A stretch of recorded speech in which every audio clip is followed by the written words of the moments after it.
Doctor Baba Saheb Ambedkar open university.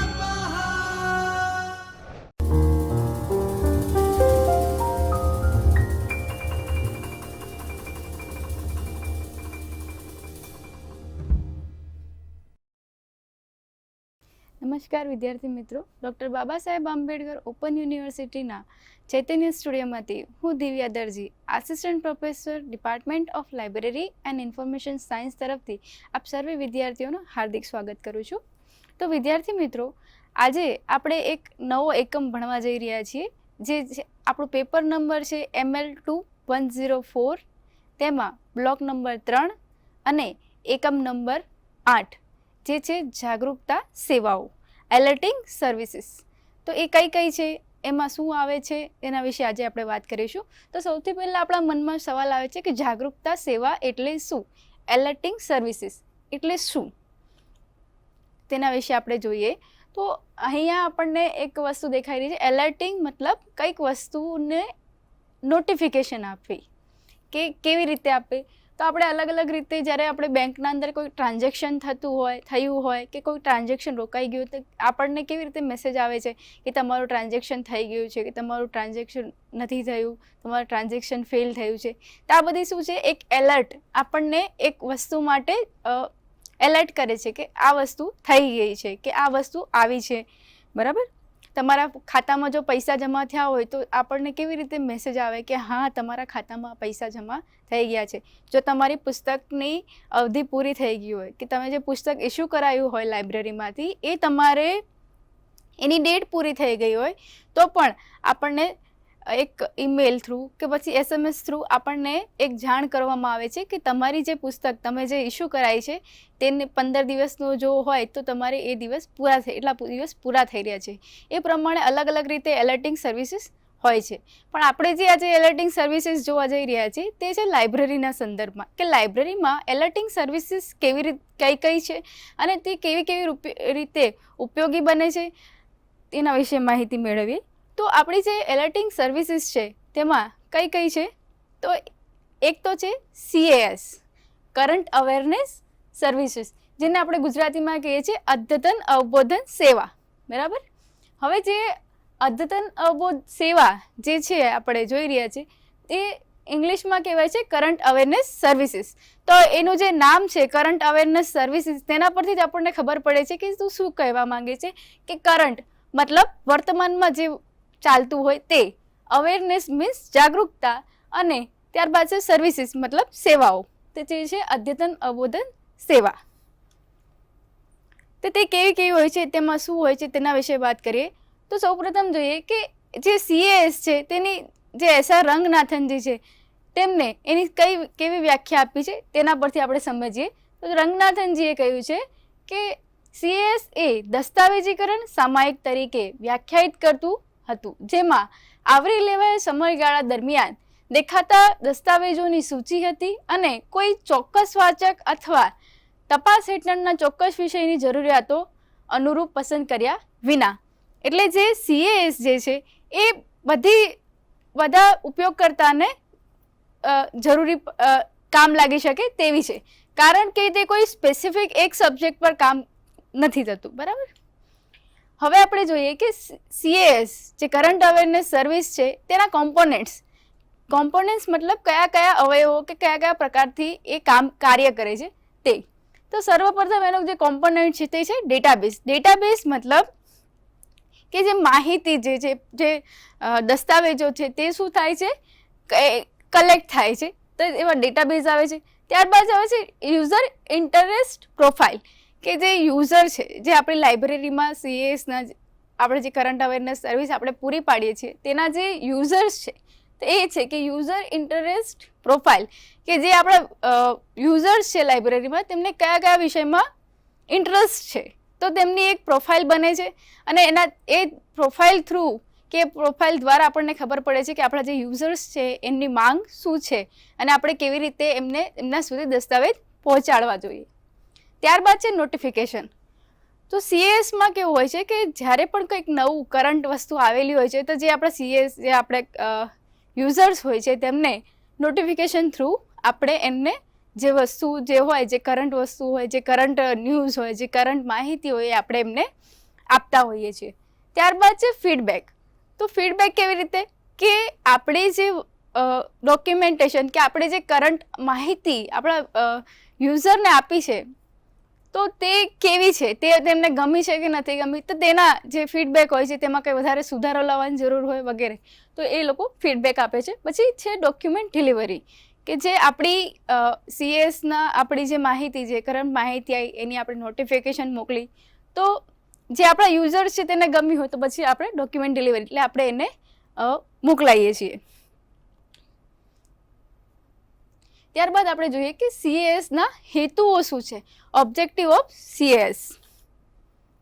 તો આપણે અહીંયા જોઈએ કે વૈજ્ઞાનિકો વપરાશકર્તાઓ વિશેષ ક્ષેત્રમાં નવીનતમ વિકાસની વાકેફ કરવા માટે, કે જે વિજ્ઞાન જેવા વિષયો છે તેમાં વૈજ્ઞાનિકો અને એ જે માહિતી છે તેનો ઉપયોગ કરનારાઓને જે કરંટ માહિતી મળે તેના માટે આ કાર્ય કરતા હોય છે. ત્યારબાદ જે બીજું છે તે છે વપરાશકર્તાઓના તેમના સંશોધન ક્ષેત્રમાં નવીનતમ વિકાસ વિશે સારી રીતે માહિતગાર અને અદ્યતન જ્ઞાન આપવા માટે, કે જે સંશોધન કરતા હોય છે તેમને તેમના જે ફિલ્ડ હોય છે તેમાં સારી રીતે એ લોકો સારા કરંટ ન્યૂઝ અને કરંટ માહિતી આધારિત સંશોધન કરીને આગળ વધે તેના માટે. ત્યારબાદ છે વપરાશકર્તાઓની વર્તમાન માંગને પૂર્ણ કરવા માટે, કે આપણા જે યુઝર્સ જે છે તેમને હંમેશા તાજી માહિતી જોઈતી હોય છે, જે કરંટમાં ચાલતી હોય તેવી માહિતી જોઈતી હોય છે, તો તે વર્તમાન માંગને પૂરી કરવામાં પણ મદદરૂપ બને છે. તો આ હતા સીએસના હેતુઓ. ત્યારબાદ આપણે જોઈએ કે સીએસની કે કરંટ અવેરનેસ સર્વિસીસની લાક્ષણિકતાઓ શું છે. તેમાં આપણે જોઈએ કે સૌપ્રથમ જે છે તે અદ્યતન અભિગમ વિકસાવો અને સીએસનું મુખ્ય લક્ષણ છે. અદ્યતન અભિગમ વિકસાવો તે સીએસનું શું છે, મુખ્ય લક્ષણ છે. કે અદ્યતન અભિગમ મતલબ જે કરંટમાં જે વસ્તુ ચાલતી હોય તે, બરાબર. ત્યારબાદ છે સીએસ પ્રિન્ટ અથવા ઇલેક્ટ્રોનિક પણ હોઈ શકે છે. જે સીએસ છે એ કાં તો પ્રિન્ટ ડોક્યુમેન્ટેશન પણ હોઈ શકે છે, કાં તો ઇલેક્ટ્રિક મતલબ પીડીએફ કે વર્ડમાં પણ હોઈ શકે છે. ત્યારબાદ છે સીએસ કોઈ ચોક્કસ પ્રશ્નનો જવાબ આપતું નથી, પરંતુ તે ઘણા વિષયો સાથે સંબંધિત છે. કે જે સીએસ છે એ કોઈ એક વિષય સાથે નહીં પણ એ બહુ બધા વિષયને પોતાના અંદર આવરી લે છે. સીએસ સંપૂર્ણ વપરાશકર્તાઓની વર્તમાન માંગને પૂર્ણ કરે છે. આપણે પહેલા જોઈએ તે પ્રમાણે કે જે વર્તમાનમાં જે વસ્તુ ચાલી રહી છે કે વર્તમાનની જે સ્થિતિ છે તેના વિશે બધી માહિતી આપે છે.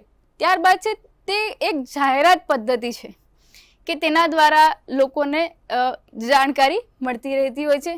ઝડપ અને ચલણ મહત્વપૂર્ણ છે, કે તેમાં શું છે કે આપણા જે યુઝર્સ છે તેમને ટાઈમ સેવ થાય એ રીતે આમાં જે વિદ્યાર્થીઓ હોય કે યુઝર્સ હોય તેમને માહિતી પૂર્ણ પડે છે. કેવી રીતે કે ઈમેલ થ્રુ, SMS થ્રુ, કે લાઇબ્રેરીમાં આ વસ્તુ નવી આવી છે. આપણે આગળ એના વિશે જોઈશું કે કેવી કેવી સર્વિસીસ આમાં આવે છે, એના પ્રકાર આપણે જોઈશું. ત્યારબાદ જે સેવા સમગ્ર રૂપે હોય છે. હવે આપણે જોઈએ કે સીએસના જે પ્રકાર, તેમના જે સ્વરૂપ છે તે કયા કયા છે. તો સૌપ્રથમ લઈએ તો પુસ્તકાલયમાં ઉમેરણની યાદી, list of additions in library, કે લાઇબ્રેરીના અંદર જે પણ પુસ્તકો આવ્યા હોય તેની કરંટ લિસ્ટ. જે કરંટ લિસ્ટ મોટી લાઇબ્રેરી હોય કે યુનિવર્સિટી લેવલની લાઇબ્રેરીઝ હોય તેમાં શું થાય છે કે તેમાં તો આ લિસ્ટ કોમ્પ્યુટરાઇઝ જનરેટ થઈ જાય છે, બરાબર. પણ જે નાના પુસ્તકાલયો હોય છે ત્યાં શું થાય છે કે આ બધી જે યાદી જે હોય છે તે કેવી રીતે બનતી હોય છે, મેન્યુઅલી બનતી હોય છે. ત્યારબાદ બીજી જોઈએ તો વર્તમાન સંશોધન, રિસર્ચ ઇન પ્રોગ્રેસ, બરાબર. અને જે ત્રીજી છે તે છે અદ્યતન અવબોધન યાદીઓ, કે તેને કહીએ current awareness list of bulletin. તો આ ત્રણ આપણે જોઈએ તો જે છે સીએસના ટાઈપ્સ છે, બરાબર. હવે જોઈએ કે અદ્યતન અવબોધન યાદીઓ જે બુલેટિન્સ છે તેમાં શું છે. તો જે લેખો નિર્દેશિત થયા હોય, સામાન્ય પુસ્તકાલયો સુવિધા, કેટલાક ઉપયોગી ક્રમમાં રજૂ કરાયેલ નિર્દેશિકામાંથી પસંદગીના લેખોની સમયતર યાદી, સેવાથી સમકાલીનતા, સવિશિષ્ટ ઉલ્લેખો, સંખ્યા વગેરેનો સમાવેશ એમાં થાય છે. ત્યારબાદ અન્ય વિગતો પણ તેમાં હોય છે. હવે ત્યારબાદ આપણે બીજું જોઈએ તે વર્તમાન સંશોધન કે જે કરંટ રિસર્ચ ચાલી રહી છે તેમાં એ કેવી રીતે માહિતી આપે છે. તો તે છે શૈક્ષણિક અને વૈજ્ઞાનિક તકોની ટેકનિકો, સંસ્થાઓમાં વૈજ્ઞાનિકો તેમના રસની પસંદગીના ક્ષેત્રોમાં અન્ય વર્તમાન અદ્યતન સંશોધન ઉપર ધ્યાન રાખવાનું ગમતું હોય, જે રિસર્ચ કરતા હોય તેમની જે રુચિ હોય તેના પર એ લોકો ધ્યાન આપે છે અને સમાચાર પ્રત્યે સ્વરૂપે પણ વિપરીત થાય છે. ઘણી સંસ્થાઓ એવી પણ છે જેમ કે national chemical laboratories Pune, central drugs research institute Lucknow વગેરે આ પ્રકારની સેવાઓ તે લોકો આપતા હોય છે. ત્યારબાદ છે રોજગારીની તકો, એમ્પ્લોયમેન્ટ ઇન્ફોર્મેશન ન્યૂઝ લેટર્સ કે જે ઘણી બધી વાર લાઇબ્રેરીમાં એવા ઇન્ફોર્મેશન ન્યૂઝ લેટર આવે છે કે અહીંયા જાહેરાત છે, આપણે એમ્પ્લોયમેન્ટ ન્યૂઝ આવે છે તો એમ્પ્લોયમેન્ટ ન્યૂઝ આપણે જે હોય છે એના અંદર અલગ અલગ માહિતી હોય છે કે કઈ જગ્યા પર ક્યાં જોબ માટે રિક્વાયરમેન્ટ છે વગેરેની ન્યૂઝ તેમાં આવતી હોય છે. ત્યારબાદ છે આગામી પ્રસંગોની યાદી કે ફોર્થ અપકમિંગ ઇવેન્ટ્સ લિસ્ટ. એમાં શું હોય છે કે જે આવનાર આપણા જે વિષયો હોય છે તેમાં આવનાર સેમિનાર્સ કે પછી તેમાં જે કોન્ફરન્સ થવાની હોય તેમાં કયા પ્રકારના કાર્યક્રમો થવાના છે વગેરેની જે માહિતી હોય છે એ આ પ્રકારના લિસ્ટમાં હોય છે. બરાબર.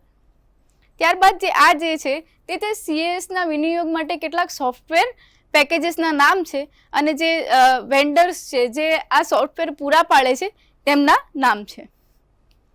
હવે જેવી રીતે આપણે CAS પહેલાં આપણે જોયું કે CAS કરંટ અવેરનેસ જે સર્વિસ હતી તે કેવી હતી કે તે બધા વિષયો સાથે સંકળાયેલી હતી, તેમાં બધા વિષયોના પ્રશ્નોનો જવાબ આપણને મળી શકતો હતો. ત્યારબાદ એક બીજી જે એલર્ટિંગ સર્વિસ છે જે આપણે શીખવાની છે તે છે પસંદગીયુક્ત માહિતી સેવા, જેને આપણે કહીએ છીએ selective dissemination of information SDI. તો SDI વિશે માહિતી મેળવીએ તો પહેલાં જોઈએ કે જે SDI છે તે કોને આપી. જે તે SDI જે ટર્મ છે તે કોને આપ્યો તો 1961માં જે HP લ્યુહાન જે છે તેમને જે SDI છે તેની એમને શું આપી છે, એક વ્યાખ્યા આપી છે.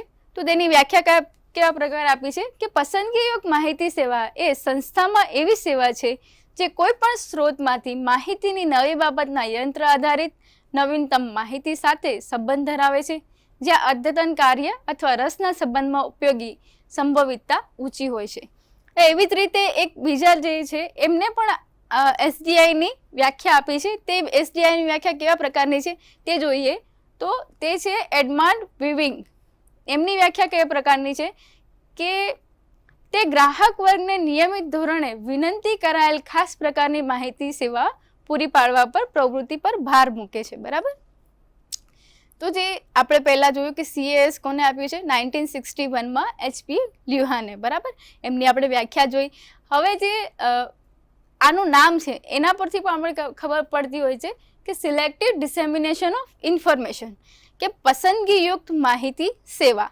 પસંદગીયુક્ત માહિતી જે સેવા જે છે તેમાં અમુક પ્રકારના જે યુઝર્સ હોય છે તેમની જ એમના આપેલી હોય છે કે જેથી એ લોકોને એક પરફેક્ટ માહિતી, એક ચોક્કસ માહિતી તેમના વિષયની મળી રહે તે માટે.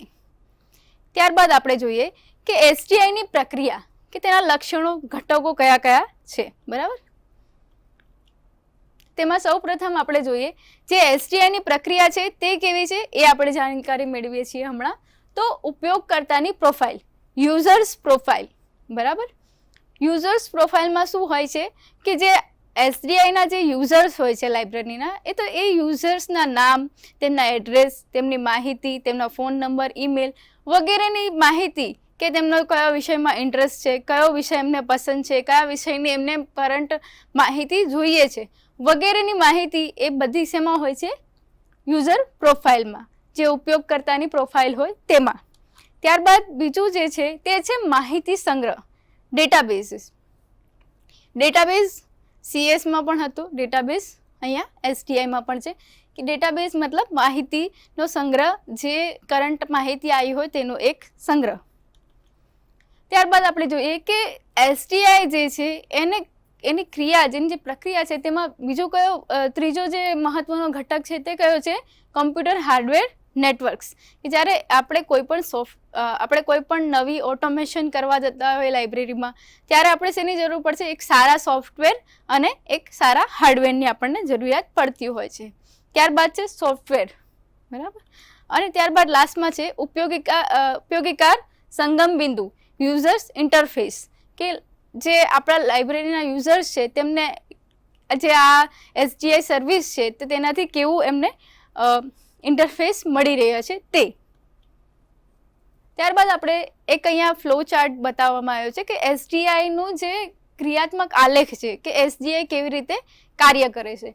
તો આપણે એ સૌ પ્રથમ જોઈએ કે તેમાં સૌ પ્રથમ છે ન્યૂ ડોક્યુમેન્ટ્સ, કે આપણે લાઇબ્રેરીમાં જે નવા ડોક્યુમેન્ટ્સ આવ્યા હોય તે. ત્યારબાદ શું છે? Recognition, analysing, indexing and એબ્સ્ટ્રેક્ટિંગ. તો જ્યારે બી આપણે લાઇબ્રેરીમાં કોઈ જર્નલ કે સામાયિક કે કોઈ પણ નવી કરંટમાં ચાલતી જે ન્યૂઝ હોય, માહિતી હોય, આવી હોય તો આપણે શું કરીએ? એને પહેલાં લઈએ, એનાલાઇઝ કરી, ઇન્ડેક્સિંગ, એબ્સ્ટ્રેક્ટિંગ કરી અને ડેટાબેઝની એક આપણે ફાઇલ રેડી કરતા હોઈએ છીએ. હવે બીજી બાજુ આપણે જોઈએ તો તે છે યુઝર ઇન્ટરેસ્ટેડ એનાલાઇઝ અને ત્યારબાદ છે યુઝર પ્રોફાઇલ, બરાબર. હવે આ સાઈડ જે છે તે શું છે કે આપણી લાઇબ્રેરીમાં જે પણ આવેલા ડોક્યુમેન્ટ્સ છે એને આપણે શું કર્યું છે? એક ડેટાબેઝમાં સંગ્રહ કર્યું છે, એક આની આપણે ડેટાબેઝ બનાવ્યો છે. અને બીજી બાજુ શું છે તો આપણા યુઝર, જે SGIના યુઝર્સ છે તે. હવે શું થશે કે જે આપણું ડોક્યુમેન્ટેશન આવેલું છે તે ડોક્યુમેન્ટેશન અને જે આપણા યુઝર્સ છે તેના ઇન્ટરેસ્ટના, આપણે શરૂઆતમાં જ્યારે SGIનું નામ સાંભળ્યું ત્યારે જ હતું કે પસંદગીયુક્ત માહિતી સેવા. તો જે આપણા યુઝર્સ છે તેમને જે માહિતી જોઈએ છે, જે માહિતી તેમને પસંદ છે તે જ પ્રકારની માહિતી SGIમાંથી મળતી હોય છે. તો આ બાજુ છે યુઝરનો ઇન્ટરેસ્ટ અને યુઝર પ્રોફાઇલ. તો જે માહિતી આપણી લાઇબ્રેરીમાં આવી છે અને બીજી બાજુ જે યુઝરનો ઇન્ટરેસ્ટ છે તે પ્રમાણે શું થાય છે? મેચિંગ થાય છે, કે જે માહિતી આવેલી છે અને જે યુઝરને જોઈએ છે તે આમાં પરિપૂર્ણ થાય છે કે નથી થતી. ત્યારબાદ શું જાય છે? SGIની નોટિફિકેશન જાય છે. જ્યારે કંઈક કહેવાનું હોય, બરાબર, કે લાઇબ્રેરીની અંદર તમારા પસંદની બુક્સ આવી છે, બરાબર, તો કેવી રીતે કહેશે? નોટિફિકેશન દ્વારા. નોટિફિકેશનનો અર્થ આપણે સર્વે જાણીએ જ છીએ, બરાબર, કે કોઈ પણ સારી એક એલર્ટ આપી. ત્યારબાદ છે ફીડબેક. હવે જે SGIની જે નોટિફિકેશન ગઈ છે વિદ્યાર્થી પાસે, યુઝર્સ પાસે, તો એમાંથી શું થશે કે એ લોકો ફીડબેક આપશે. કેવી રીતે? કે આ એમને સારી લાગી માહિતી, એમના કામની છે કે નથી, વગેરે, બરાબર. અને ત્યારબાદ શું છે? એનાલાઇઝ રિસ્પોન્સ, એ આપણા યુઝરનો ફીડબેક આવ્યો હોય તેનું શું થાય છે? એનાલાઇઝ થાય છે. તો એક આખો ફ્લો ચાર્ટ હતો કે SGI કેવી રીતે કાર્ય કરે છે. સૌ પ્રથમ ડોક્યુમેન્ટ આવ્યું, યુઝર્સ જે હતા તેની પસંદગી કઈ છે, આ બંને વસ્તુ મેચ થાય છે. જો એ યુઝરને પસંદગી વિષય છે તો શું જાય છે? એમને SGI તરફ નોટિફિકેશન જાય છે, ત્યારબાદ ફીડબેક આવે છે અને ફીડબેકનું શું થાય છે? લાસ્ટમાં એનાલાઇઝ થાય છે. ત્યારબાદ આપણે જોઈએ કે જે બે એલર્ટિંગ સર્વિસીસ આપણે જે ભણી છે, CAS અને STI, તો તે બંને વચ્ચેનો તફાવત અને સામાન્યતાઓ, કે જે સરખા કેવી રીતે છે તેના વિશે વાત કરીએ. તો સૌ પ્રથમ આપણે જોઈએ કે આ જે બંને જે છે શું છે? એલર્ટિંગ સર્વિસીસ, જાગૃતતા સેવાઓ છે. ત્યારબાદ આપણે બીજું જોઈએ તે જે CAS છે એમાં શું થાય છે કે સમગ્ર વિષયોનું કે સમગ્ર પ્રકારની માહિતી એમાં યુઝર્સને મળતી હોય છે, જે પણ કરંટ આવી હોય એ બધી મળતી હોય. જ્યારે STIમાં શું થાય છે કે પસંદગીયુક્ત વ્યક્તિગત જરૂરિયાત ઉપર આધારિત, કે જે વ્યક્તિને જે વિષયમાં જે માહિતી જોઈતી હોય તે જ માહિતી તેને પ્રાપ્ત કરશે, બરાબર.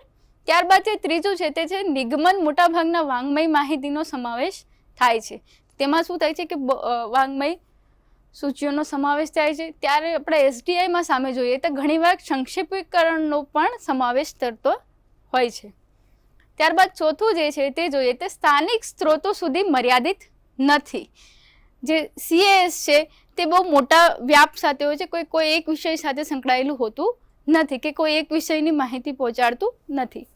તો સામે STIમાં જોઈએ કે સ્થાનિક સ્ત્રોતો સુધી મર્યાદિત નથી, બરાબર. આ બંનેમાં એક સમાનતા થઈ ગઈ. ત્યારબાદ પાંચમું જે છે તે છે રૂપરેખા પ્રશ્નો મેચિંગ સમાવેશ હોતો નથી. જ્યારે આપણે CASમાં જોયું પહેલાં કે તેમાં શું થાય છે કે જે પણ કરંટ માહિતી આવી હોય તે બધી યુઝર્સ સુધી પહોંચી જાય છે, પણ આપણે સામે SDIમાં જોઈએ તો SDIમાં શું છે કે તેમાં જે વિષય છે, જે વ્યક્તિનો વિષય, પસંદગીનો વિષય છે, જે માહિતી એને જોઈએ છે એટલી જ માહિતી તેને મળે છે, એ જ વિષયની માહિતી અને એટલી જ માહિતી તેમને મળતી હોય છે. ત્યારબાદ જે વિષય વ્યાપ CASમાં જે હોય છે એ વિસ્તૃત હોય છે, અને જે SDIમાં સામે જોવા જઈએ તો વિશિષ્ટ વિષય ચર્ચો ઉપયોગકાર પ્રશ્ન આધારિત, કે જેટલી યુઝરને જરૂર છે એટલી જ એમને માહિતી આપવામાં આવે છે. સેવાઓનો સતત સર્વગાહી પ્રકાર છે, અને બીજી બાજુ SDIમાં જોઈએ તો ત્યાં સુધી વ્યક્તિગત ઉપયોગકાર સંબંધ છે ત્યાં સુધી જેવું તેના રસ બદલાય તો સેવા પણ બદલાય. કે ધારો કે કોઈકને સોશિયલ સાયન્સની માહિતી શરૂઆતમાં જોઈતી હતી અને ત્યારબાદ એને પોલિટિકલ સાયન્સની પણ જોઈએ છે, તો શું થાય, SDIમાં શું છે કે એ જ વસ્તુ, એ જ વિષય, એ જ માહિતી એમને પ્રાપ્ત થાય છે.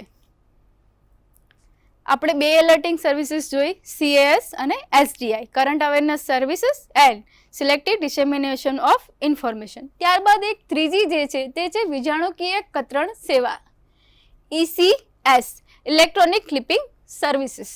એમાં શું છે તેના વિશે માહિતી મેળવીએ. તો સૌપ્રથમ શું છે, ડેટા ટાઈમ પાસપોર્ટ વ્યક્તિગત સ્વસંચાલિત સર્ચ સેવા છે.